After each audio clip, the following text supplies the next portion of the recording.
விலை, நிறைந்த தரம். தங்கள் தேவைகள் அனைத்தும் ஒரே இடத்தில். ஜெயச்சந்திரன். பனி விழும் மலர் திங்கள் முதல் வெள்ளி வரை மாலை 6 மணி. உங்கள் Vijay. Feel the nature. Ilai Beach Meadows on Kadalur by Teranam Homes. தண்ணி வரி, வீட்டு வரி, அதெல்லாம் அதுக்கப்புறம் மெயின்டெனன்ஸு கண்டிப்பாக ஒரு 4 இயர்ஸ்க்கு ஒன்ஸ் வந்து நம்ம வந்து ஒயிட் வாஷ் இதெல்லாம் பார்க்கணும். ஏதாவது டேமேஜ் ஆயிடுச்சுன்னா அதையும் சரி பண்ணணும். இதெல்லாமே இருக்குது சொந்த வீட்டில். நிறைய பிரச்சனை இருக்குது சொந்த வீடு. சொந்த வீடுனா ஒன்றும் அவ்வளோ இதுவும் கிடையாது. ஜாலி கிடையாதுப்பா. சொந்த வீடு தான் கஷ்டமே. சொந்த வீடு தான் பெஸ்ட்டு. உழைச்சி சாப்பிட முடியாது, அடுத்த உழைச்சி சாப்பிட முடியுமா? உழைச்சி சாப்பிட சைலண்ட்டாக இருக்கணுன்றாங்க. அவுட் சைடில் விளையாடுறதுக்கு ப்ராப்ளமாக இருக்குது. அது நிறைய ப்ராப்ளம் இருக்குது. ரூல்ஸ்லாம் நிறைய இருக்குது வாடகை வீட்டில் இருக்கிறதுனால. என்ன வருத்தம் வாடகை மாதத்துக்கு நம்ம வருமானம் ஏறுதோ குறையுதோ வேறு விஷயம். அவங்களுக்கு வருஷமான ஒரு 500 1000 ஏற்றுவாங்க. அது எல்லாத்தையும் மேனேஜ் பண்ணிவிட்டு அதுக்கப்புறம் வீட்டில் நடக்கிற நல்லது கெட்டது செலவு, வீட்டு செலவு எல்லாத்தையும் பார்த்துட்டு கஷ்டம்தான், கண்டிப்பாக கஷ்டம்தான். நம்ம நிஜமாக ஓப்பனாக சொல்ல போனால் நம்ம வாடகையே கொடுத்துட்டு போயிடலான்னு எனக்கு தோணும். ஏன்னா நமக்கு ஒன்றும் இல்லை, நம்ம போகிறோமா ஒரு 8000 10,000 வாடகை கொடுக்குமா நிம்மதியாக இருந்துக்கலாம். கரண்ட் பில் வேணுமத்தினே ஃபிலக்கு அந்த இது கழட்டிட்டு போயிடுறது. அப்புறமா இபிக்கு வந்து 7 ரூபான்னு யூனிட்டு. திடீர்னு நம்மளுக்கு வந்து 10 ரூபான்னு யூனிட்டுக்கு. கொஞ்சம் கொஞ்சமாக சேர்த்து வச்சு 10ஆம் தேதி ஆனால் வாடகை கட்டினா அது வாடகை வீட்டுக்காரங்க சேமிப்பது. நம்ம சேர்த்து வச்சு கொஞ்சம் கொஞ்சமாக நம்ம சேமித்து அது 1 வருஷத்துக்கு எடுத்து வச்சா அது வந்து வரி கட்டுறதுக்கான. ஆமாம், அப்படி கொண்டு போய் கொடுக்கறது. அதோட இது ஒன்று தான். எது இருந்தாலும் ஒன்று தான். எது இருந்தாலும் நம்ம போராடி தான் வாழ்ந்தாகணும். அவ்வளோதான். சொந்த வீட்டில் இருக்கீங்களா? வாடகை? சொந்த வீடு இருக்குது. சொந்த வீடு. சொந்த வீட்டில் இந்தந்த எக்ஸ்பென்சிவ் இருக்கும்பா அப்படின்னா என்னென்ன செலவுகள்லாம் இருக்கும்? இந்த வீடு பராமரிப்பு செலவு அதிகமாக இருக்கும். வாடகை வீடு இருந்தால் அது தேவையில்லை. சிம்பிளாக முடிச்சுட்டு போயிடலாம். இந்த வீடு பிடிக்கலாம், அடுத்த வீட்டுக்கு போகலாம். ஆனால் சொந்த வீடு அப்படி பண்ண முடியாதுல்ல. வருஷத்துக்கு ஒரு வாட்டி பெயிண்ட் பண்ணணும், பராமரிப்பு பண்ணணும், கொஞ்சம் நீட்டாக பண்ணணும். வாடகை வீடு சரியில்லைன்னா கூட போயிடலாம் இல்லை. அதனால் சொந்த வீடு செலவு அதிகம் தான். வாடகை வீடு எதில் லோனில் கட்டிருக்கீங்களா இல்லை சொந்தமாக? லோனு தான் கட்டுறது. செலவு ஜாஸ்தியாகுது. வரி, தண்ணி வரி, வீட்டு வரி, அதெல்லாம் அதுக்கப்புறம் மெயின்டெனன்ஸு கண்டிப்பாக ஒரு 4 இயர்ஸ்க்கு ஒன்ஸ் வந்து நம்ம வந்து அந்த ஒயிட் வாஷ் இதெல்லாம் பார்க்கணும். ஏதாவது டேமேஜ் ஆயிடுச்சுன்னா அதையும் சரி பண்ணணும். இதெல்லாமே இருக்குது சொந்த வீட்டில். நிறைய பிரச்சனை இருக்குது சொந்த வீடு. சொந்த வீடுனா ஒன்றும் அவ்வளோ இதுவும் கிடையாது. ஜாலி கிடையாதுப்பா. சொந்த வீடு தான் கஷ்டமே. அதுக்கு இப்போ வரி எல்லாமே ஏற்றிருக்காங்கல்ல. வரி ரொம்ப ஜாஸ்தி ஆகுது. தண்ணி வரி, வீட்டு வரி, அதுவும் இல்லாத ஃப்ளாட் சிஸ்டத்தில் இப்போ கொடுத்துருக்காங்க. அதனால அதெல்லாம் கஷ்டம்தான். எது பெஸ்ட்டு, வாடகை வீடா சொந்த வீடா? சொந்த வீடு தான் பெஸ்ட்டு. உழைச்சி சாப்பிட முடியாது, அடுத்த உழைச்சி சாப்பிட முடியுமா? உழைச்சி சாப்பிட வாடகை நம்ம கொடுத்து இருக்கும் போது அதை அந்த கடமையோட முடிஞ்சிருது. சொந்த வீடாக இருக்கும் போது நமக்கு அதில் ஏகப்பட்ட ப்ராப்ளம், சொந்த பந்தங்கள் எல்லாம் வரப்போக நிறைய விலைவாசிக்கு உயர்ந்த மாதிரி கெஸ்ட்டு நிறைய வந்துக்கிட்டு இருக்கு. வீடுகளுக்கு சொந்த வீடு மாதிரி அவங்க வீட்டுக்கு போனால் 2 நாள் தங்கிட்டு வந்து சுற்றி பார்த்துக்கலாம். சென்னை மாதிரி எல்லா இடத்தையும் வந்து பார்த்துக்கலாம்னு சொல்லி அந்த ஒரு இதுவும் இருக்குது. கொஞ்சம் கொஞ்சமாக சேர்த்து வச்சு 10ஆம் தேதி ஆனால் வாடகை கட்டினா அது வாடகை வீட்டுக்காரங்க சேமிப்பது. நம்ம சேர்த்து வச்சு கொஞ்சம் கொஞ்சமாக நம்ம சேமித்து அது 1 வருஷத்துக்கு எடுத்து வச்சா அது வந்து வரி கட்டுறதுக்கான. ஆமாம், அப்படி கொண்டு போய் கொடுக்கறது. அதோட இது அவ்வளோதான். இது என்னென்னா சொந்த வீடுனா கொஞ்சம் ரிலாக்ஸாக இருக்கலாம். கொஞ்சம் வாடகை வீடுனா அப்பப்போ காலி பண்ணும் போது கொஞ்சம் அந்த பாத்திரம் தூக்கி கொண்டு போய் வைக்கலாம். அதில் அந்த பெனிஃபிட். ஆனால் சொந்த வாடகை வீட்டுக்காரங்க என்ன பெனிஃபிட்னா நம்ம வந்து எங்கே வசதியான காற்று வசதி இருக்கோ அங்கே நம்ம மாறிக்கலாம். அந்த வசதி இருக்குது. எங்களால் சொந்த வீட்டுக்காரங்களாம் மாற முடியாது. அந்த மாதிரி ஒரு வசதி. ஒன்று தான். எது இருந்தாலும் ஒன்று தான். எது இருந்தாலும் நம்ம போராடி தான் வாழ்ந்தாகணும். அவ்வளோதான். வாடகை வீட்டிலன்னா நம்ம சுதந்திரமாக இருக்க முடியாது. தண்ணி பிரச்சனை இருக்கும். அப்புறம் மறுபடியும் துணி காய போடுறது, வைக்கிறது, இப்படி பிரச்சனைகள்லாம் நிறைய பண்ணுவாங்க. யார் விருந்தாலும் நிறைய வந்துக்கிட முடியாது. லெட்டின் ப்ராப்ளம் இருக்கும்பாங்க, தண்ணி ப்ராப்ளம் இருக்கும்பாங்க. குழந்தைங்கள அழும், பிரச்சனை பண்ணுவாங்க. மேலே குதிக்கக்கூடாது அப்படிலாம் சொல்லுவாங்கல்ல. நீங்கள் இதுக்கு முன்னாடி சொந்த வீட்டில் இருந்து வாடகை வீட்டில் இருந்தீங்களா இல்லை சொந்த வீட்டிலே? நாங்கள் சொந்த வீட்டிலே தான் இருக்கோம். சொந்த வீட்டில் என்ன வருத்தம் வாடகை கொடுக்கும். கஷ்டமா இருக்கு. கஷ்டமா தான் இருக்குது. என்ன செய்யுது? என்னைக்காவது சொந்த வீடு கட்டணும்னு ஆசைப்பட்டிருக்கீங்க? ஆசைப்பட்டிருக்கிறோம். என்னென்ன சிரமங்கள்லாம் வருது? கஷ்டம் வரதான் செய்யும். மரம் வசதி செய்யல, அது செய்யல, இது செய்யல. அதெல்லாம் வரதான் செய்யும். ஒவ்வொரு வாட்டியும் வாடகை கொடுக்க எவ்வளவு கஷ்டமா இருக்கு? ஆமாம், கஷ்டம் தான் வரும். அயன் பண்ணுறது ஆ. கஷ்டம். இதுதான் எனக்கு ஆசைப்பா, எப்படியாவது வீடு கட்டணும்னு ஆசைப்படுறீங்களா? ஆமாம், வீடு கட்ட ஆசைப்படுறேன். வேற என்ன கஷ்டம் இருக்கு சொல்லுங்க. வேற ஒன்றும் இல்லை, உடம்பு நல்லா இருக்கணும். சொந்த வீட்டில் நம்ம இஷ்ட சௌகரியத்துக்கு எது வேணாலும் செஞ்சுக்கலாம். வாடகை வீட்டில் அவங்க சொல்கிற மாதிரி தான் நம்ம கேட்கணும். அவங்க கொஞ்சம் சுதந்திரம் சொல்ற தேதியில காசு கட்டிடணும், அவ்வளவுதான். சொந்த வீட்ல அந்த பிரச்சனை இல்ல. என்ன வேணாலும் பண்ணலாம். அங்க வாடகை வீட்டில் அதெல்லாம் பண்ண முடியாது. அவங்க ஓனர் லேண்டா கூட திட்டுவாங்க. திட்டுவாங்க. அவங்க சொல்ற மாதிரி தான் நம்ம கேட்கணும். இடம் நம்மளது இடம், பணம் பேங்க் இது. அப்போது நம்ம 3 பேர் நானும் பேங்க்கு டைப் ஆகிறோம். 3 வருஷம் லோன் போடுறோம். 3 வருஷம் வரைக்கும் நம்ம லோனை கட்டிடுறோம். வாடகை கொடுக்க வேண்டிய காசை நம்ம லோனை கட்டிடுறோம். அதன் பிறகு 3 வருஷம் முடிஞ்சு அந்த டைப் எங்களுக்கு உங்களை தொடர்பு கட் ஆகிட்டு நம்ம வீடே வந்துடுது. இல்லைனா அந்த 10 லட்ச ரூபாவோ 20 லட்ச ரூபாவோ அந்த ஒரு வீடு கட்டுறதுக்கு இன்றைக்கி தேவையான வேலைக்கு தேவைப்பட்டால் அந்த 20 லட்ச ரூபா சேர்க்கறது வந்து ஒரு எட்டாக்கணி. அப்போ வந்து பேங்க்ன்றது ஒரு நண்பன் தான், சரியா? அந்த நண்பன் கண்டிப்பாக வேணும். எல்லாமே பணம் வச்சுட்டு கட்ட முடியாது இல்லைம்மா. பணம் வச்சிரும் கட்ட மாட்டான், பணம் வச்சிரும் வீட்டு வாடகையில் இருக்கான். லோன் வாங்குறவங்க தான் வீடு கட்டுறாங்க. அது டைப் தான். இடம் நம்மளுது, பணம் அவனுது.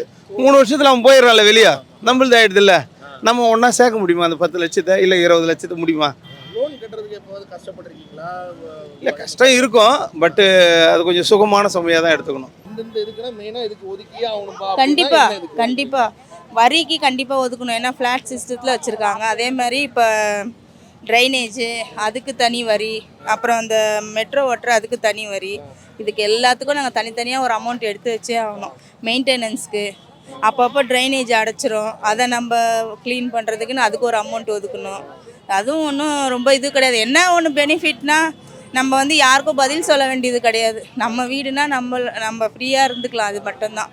இப்போ ஃப்ளாட்டு அந்த மாதிரிலாம் போனால் அவங்களுக்கு நம்ம சொல்லணும். அதாவது ரெஸ்ட்ரிக்ஷன்ஸ் இருக்குல்ல, இதுக்கு இவ்வளோ பணம் கொடுக்கணும், அதுக்கு அவ்வளோ, அது இல்லாமல் இருக்கலாம். இது அதுக்கு அங்கே நம்ம கொடுக்குறோம், இதை வந்து நம்மளே சேவ் பண்ணி வைக்கிறோம், அவ்வளோதான்.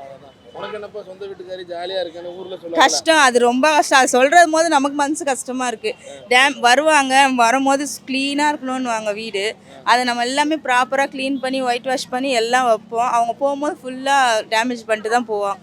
திருப்பி அதுக்கு ஒன்று நம்ம பண்ணுவோம், ரெடி பண்ணுவோம். அவங்ககிட்டேருந்து நம்ம பழகிடுறோமா, அவங்களோட ஒரு அட்டாச்மெண்ட் ஆகிடும். அவங்ககிட்ட நம்ம வந்து ஃபோர்ஸ் பண்ணி எதுவுமே கேட்கவும் முடியாது. அது ஒன்று இருக்குது. சொந்த வீடு தான் இருந்தாலும் கஷ்டம்தான், கண்டிப்பாக கஷ்டம்தான்.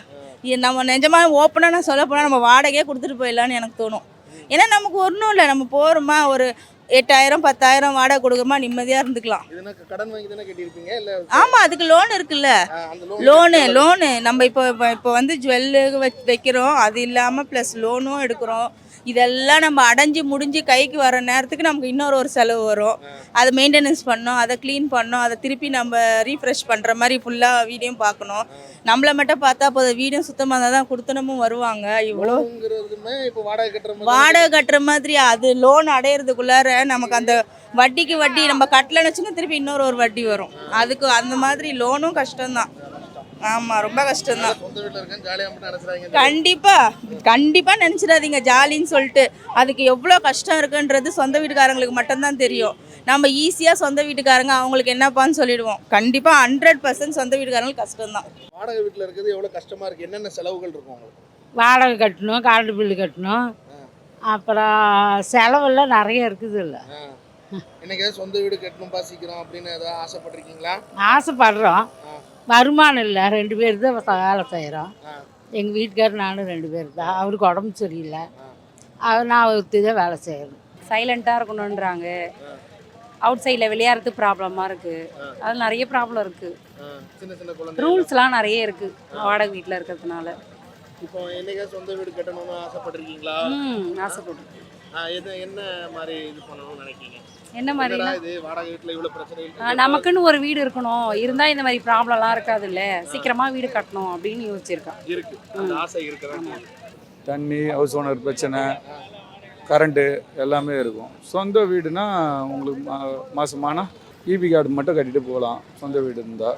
வாடகை வீடுனா அதுக்குன்ட்டு தனியாக யூனிட் வேறு மாதிரி கணக்கு போடுவாங்க. சொந்த வீடுன்னும் போது அது கவர்மெண்ட் அலாட் பண்ண ரேட் எவ்வளோ அதை கட்டுற மாதிரி இருக்கும். வாடகைன்னும் போது அவங்க 8 ரூபா 10 ரூபா யூனிட்டுக்கு அவங்க போகிறத கட்ட வேண்டியது வரும். மாதத்துக்கு நம்ம வருமானம் ஏறுதோ குறையுதோ வேறு விஷயம்.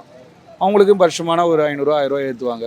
அது எல்லாத்தையும் மேனேஜ் பண்ணிவிட்டு அதுக்கப்புறம் வீட்டில் நடக்கிற நல்லது கெட்டது செலவு வீட்டு செலவு எல்லாத்தையும் பார்த்துட்டு வாடகையும் கட்டுறது ரொம்ப கஷ்டமாக இருக்கும். சொந்த வீடாக இருந்தால் பிரச்சனை இருக்காது. இப்போதைக்கு காலகட்டத்தில் எல்லாமே அதிகமாகிடுச்சுன்ற போது வருமானமும் வந்தாலும் அது பாதி காசு வாடகைக்கே போயிடுதுல. சொந்த வீடு இருக்கிறது என்றைக்குமே பெஸ்ட்டு. நல்லா இருக்கும். தொழில் பண்றீங்க? நான் டிரைவிங். அது மெயின் பிரச்சனைனா இது மாதிரி தான். அந்த அட்வான்ஸ் இது இப்போ அட்வான்ஸ் கம்மியாக சொல்லுவாங்க, 30,000 சொல்லுவாங்க. அது கிட்ட வந்ததுமே அப்போ 50,000 கொடுங்க அப்படின்னுவாங்க. அடுத்தது வந்து 10,000 வாடகைன்னுவாங்க. அடுத்தது 12,000 வேறு ஒருத்தர் யாருன்னா வந்துட்டாங்கன்னா எனக்கு வேறு இது இருக்கிறாங்க புதுசாக வாடகைக்கு வராங்கல்ல அவங்க கீழே வந்து 12,000 சொல்லிட்டு நம்மளுக்கு கொஞ்சம் வெளியே அர்ஜென்ட்டாக வெளியே தள்ளுறது.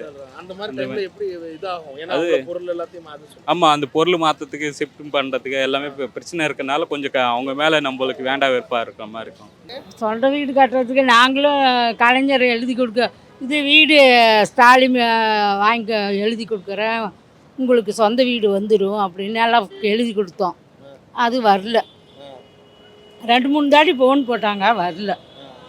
உங்களுக்கு வீடு வரும் கண்டிப்பாக வந்துடும் அப்படின்னாங்க. நாங்களும் ரொம்ப முயற்சி பண்ணினோம், இன்னும் கிடைக்கல. இந்த ஆசை எனக்கு நிறைவேறணும் அப்படின்னா என்ன ஆசை? என்ன ஆசை? இதுதான் வீடு கட்டணும், வாடகை இல்லாமல் நிம்மதியாக இருக்கணும். அதான் நம்ம கரெக்டான முறைக்கு வேலைக்கு போய் ஆக வேண்டியிருக்கு. ரெஸ்ட் எடுக்க முடியாது. ஒரு நாள் வாடகை அதோட நின்றுக்கிறோம். சொந்த வீடுங்கும் போது நம்ம 25-30 லட்சத்துக்கு வீட்டை போட்டுட்டோம். லோனை கட்டணும், மாதம் 15,000-20,000 லோனை கட்டணும். அந்த லோனை கட்டணும் போது கண்டிப்பாக ரெஸ்ட் எடுக்க முடியாது, வேலைக்கு போகணும். ஏதாவது கெஸ்ட் வந்தால் கூட நமக்கு ஒரு சின்ன அவங்களை எங்கேயும் கூட்டு போக கூட நமக்கு அந்த வழிமுறை முடியும், டைம் இல்லை. வீடு நமக்குன்னு சொந்தமாக வீடு இருந்தாவே போதும். நம்ம ஊரில் நம்ம ஜனங்களோட எந்த பிரச்சனையும் நம்மள ஒருத்தவங்க ஒன்று கேள்வி கேட்க மாட்டாங்களே. நம்ம விருப்பப்படி இண்டிபெண்டன்ஸாக இருக்கலாம்ல நம்ம இருக்கிற இடத்துல. அந்த வீடு ஒன்று இருந்தால் போதும். அது மட்டும்தான் இப்போதைக்கு என் மைண்டில் இருக்குது. வேறு எதுவும் எனக்கு ப்ராப்ளம் இல்லை. பொருளாதார நெருக்கடி மாதமான நம்ம சம்பாதிக்கிற வருமானம் அது ஹவுஸ் ஓனருக்கே போயிடுதுல்ல.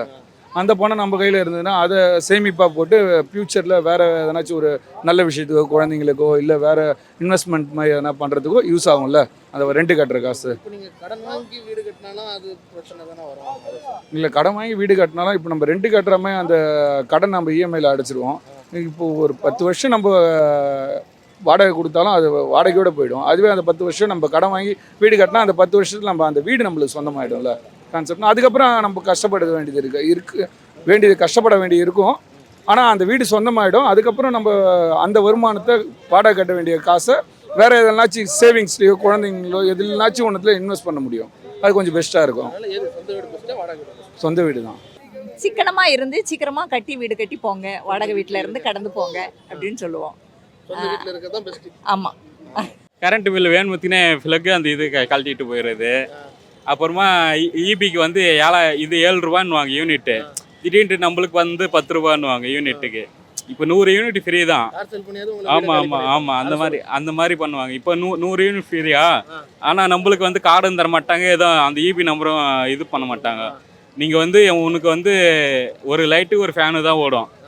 அந்த நேரத்தில் என்ன பண்ணுவாங்க, 120 யூனிட் வந்திருக்கு, 150 யூனிட் வந்திருக்கு, 7 ரூபா அப்படின்னு போட்டு நம்மக்கிட்ட வந்து ஒரு 800 ரூபா 900 ரூபான்ட்டு வாங்கிடுவாங்க. தண்ணி பில்லு அதே மாதிரி ஒரு 1000 ரூபா அது மாதிரி வாங்கிடுவாங்க.